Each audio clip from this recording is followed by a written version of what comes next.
Now, for more on the situation in South Sudan, I'm joined by Peter Pham, the director of the Africa Center at the Atlantic Council. I know you just got back from the region, so what was your sense? I mean, what are people saying in and around South Sudan? What we really have right now is two things. One, a complete failure in leadership on the part of the elites of South Sudan. This is a country born with all the goodwill in the world just 5 years ago, and 5 years later, they've made a mess of it, and not only made a mess of it, it's not a failing state, it's a failed state.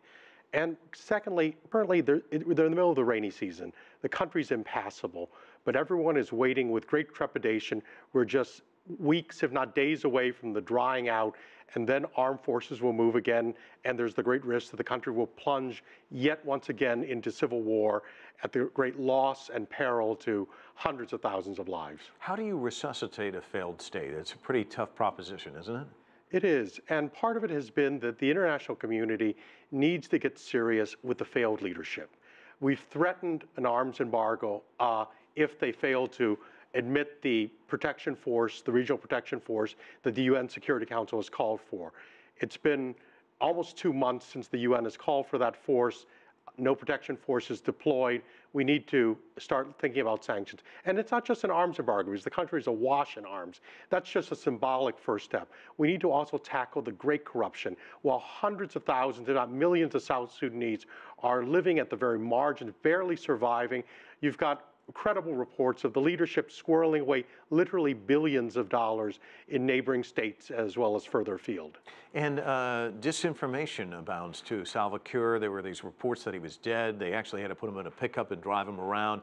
Talk to me about the impact that sort of thing has where people don't really know exactly what's going on. There's certainly a dearth of information. And as you say, Mike, disinformation, not only about whether President Salva Kiir is alive and well, we need not say well, but alive and functioning, but also about what's been happening. You know, twice in recent years, political disputes have been aggravated into violent disputes, into violence and war, because President Salva Kiir tried to take out his enemy. 2013, there was a political dispute. He claimed there was a coup attempt. The international community didn't find any, but that precipitated a civil war.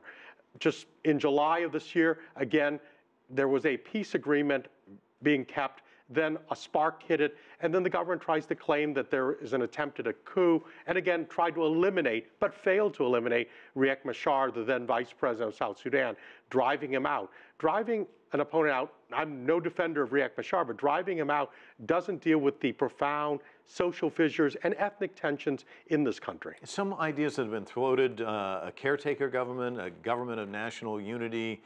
I mean, these sound lofty and like great goals, but what's your sense? Well, to be quite frank, the international community witnessed the birth of a new nation, but there were no institutions built. Nation states are built on institutions, and someone's going to have to take the time and the patience, and this is going to have to be an international project with the United Nations, the African Union, and the neighboring countries who are being affected in a bad way by the violence out of South Sudan and the refugee flows, to step in and help build these institutions. They don't exist at present. There's a failure in leadership. Until that's overcome, we're condemned to a repetition of the cycle of violence. And your sense, looking at the international community and how they're dealing with Syria and the migrant crisis, some would say they're incapable of dealing with this. Your sense about what they can do here?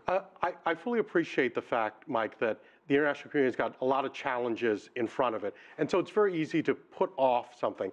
But in the long run, continuing this situation of on again, off again conflict and violence in South Sudan jeopardizes an entire sub-region of Africa.